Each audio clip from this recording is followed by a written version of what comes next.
Hi guys, welcome back to my channel. Jai Shri Ram. ಎಲ್ಲರಿಗೂ doubt ಇರ್ತದೆ ಆಯಿತಾ, ಆಂಜನೇಯ ಸ್ವಾಮಿ ನಿಜ ಇದ್ದಾರೋ ಇಲ್ವೋ ಅಂತ.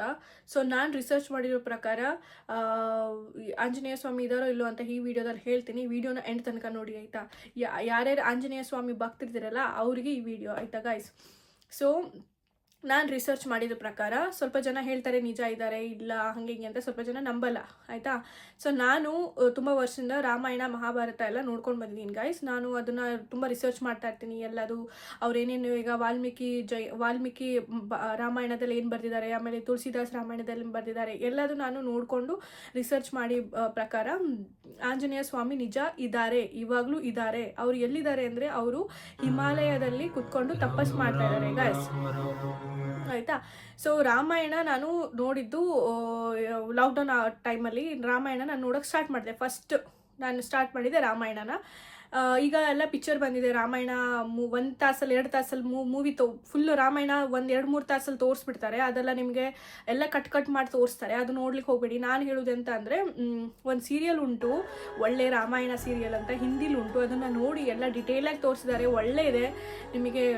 ನಮಗೆ ಅಷ್ಟು ನಿಮ್ಗೇನು ಗೊತ್ತಿರೋದಿಲ್ಲ ನಾವು ಲೈಫಲ್ಲಿ, ಅದು ನಮ್ಮ ಲೈಫಲ್ಲಿ ನಾವು ಹೆಂಗಿರ್ಬೇಕಂತ ನಮ್ಗೆ ಗೊತ್ತಿರೋದಿಲ್ಲ. ಬಟ್ ರಾಮಾಯಣ ನೋಡಾದ್ಮೇಲೆ ನಮ್ಗೆ ಗೊತ್ತಾಗ್ತದೆ ಹೆಂಗಿರ್ಬೇಕು ನಾವು ಅಂತ ಆಯಿತಾ. ಅದು ಬರೀ ಸೀತೆಗೆ ರಾವಣ ಹೋಗ್ತಾರೆ, ಇವರು ಹೋಗ್ತಾರೆ, ವನವಾಸಕ್ಕೆ ಹೋಗ್ತಾರೆ, ಅದಷ್ಟೇ ಅಲ್ಲ ಗೈಸ್, ನಮ್ಮ ಲೈಫ್ ಬಗ್ಗೆನೂ ಇದೆ ಅದರಲ್ಲಿ. ಅದನ್ನ ನೋಡಿ ಅಂತ ನಾನು ಹೇಳ್ತೀನಿ ಆಯ್ತಾ. ಸೊ ರಾಮಾಯಣದಲ್ಲಿ ಸೀತೆನ ಕರ್ಕೊಂಡು ಬಂದಾದ್ಮೇಲೆ ಎಲ್ಲರೂ ಅಯೋಧ್ಯೆಗೆ ಬಂದಾದ್ಮೇಲೆ ಎಲ್ಲರೂ ಆಂಜನೇಯ ಸ್ವಾಮಿ ರಾಮನ ಜೊತೆನೇ ಅಯೋಧ್ಯದಲ್ಲಿ ಇರ್ತಾರೆ.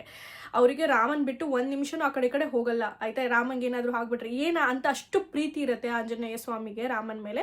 ಹಾಗಾಗಿ ಅವ್ರು ಅಲ್ಲೇ ಇರ್ತಾರೆ ಅಯೋಧ್ಯದಲ್ಲಿ ಕಾಯ್ತಾ. ಆವಾಗ ಸ್ವಲ್ಪ ಟೈಮ್ ಆಗುತ್ತೆ. ಆವಾಗ ಸೀತೆ ಭೂಮಿ ಒಳಗೆ ಹೋಗ್ತಾರೆ.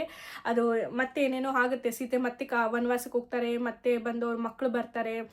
ಆಮೇಲೆ ಸೀತೆಗೆ ಮತ್ತೆ ಕ್ವೆಶನ್ ಕೇಳ್ತಾರೆ ಇವರು ಜನ ಎಲ್ಲ. ಆಮೇಲೆ ಸೊ ಏನೇನೋ ಆಗಿ ಸೀತೆ ಲಾಸ್ಟಿಗೆ ಭೂಮಿ ಒಳಗೆ ಹೋಗ್ಬಿಡ್ತಾರೆ ಸೀತೆ ಮಾತ.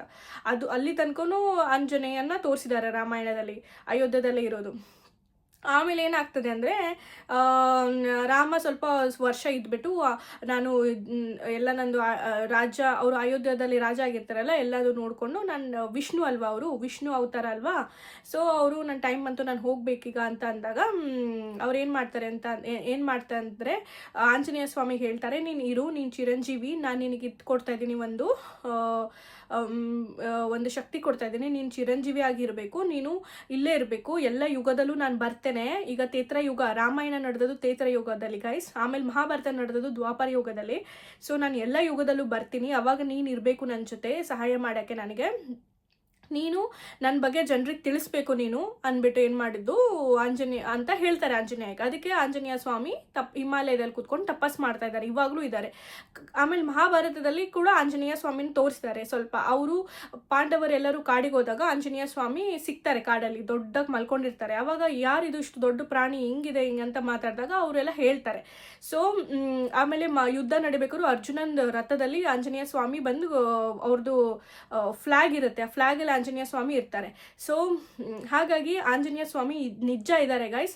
ಸೊ ನಾನೇನು ಹೇಳೋದಂದ್ರೆ, ನೀವು ಶ್ರೀರಾಮ್ ಶ್ರೀರಾಮ್ ಶ್ರೀರಾಮ್ ಅಂತ ಜಪ ಮಾಡಿ ಅಷ್ಟೇ, ಮತ್ತೇನು ಮಾಡ್ಲಿಕ್ಕಿಲ್ಲ. ನೀವು ಈಗ ಅವ್ರಿಗೆ ರಾಮ ಅಂದರೆ ಅಷ್ಟು ಪ್ರೀತಿ ಅಂದರೆ ನೀವು ಅವ್ರ ಹೆಸರು ತಗೊಂಡ್ರೆ ನಿಮ್ಮ ಹತ್ರ ಬರ್ತಾರೆ ಅಂತ ಆಯ್ತಾ. ಸೊ ನೀವು ರಾಮ ರಾಮ ಶ್ರೀರಾಮ್ ಶ್ರೀರಾಮ್ ಅಂತ ಜಪ ಮಾಡಿ, ಆಂಜನೇಯ ಸ್ವಾಮಿಗೆಲ್ಲ ಕೇಳಿಸ್ತದೆ, ಅವ್ರು ನಿಜ ಇದ್ದಾರೆ. ಇದು ಕಲಿಯುಗದಲ್ಲಿ ಬಂದು ಕಲ್ಕಿ ಅವತಾರದಲ್ಲಿ ವಿಷ್ಣು ಬರ್ತಾರೆ. ಅವಾಗೂ ಕೂಡ ಆಂಜನೇಯ ಸ್ವಾಮಿ ಬರ್ತಾರೆ ಅವ್ರಿಗೆ ಹೆಲ್ಪ್ ಮಾಡಲಿಕ್ಕೆ.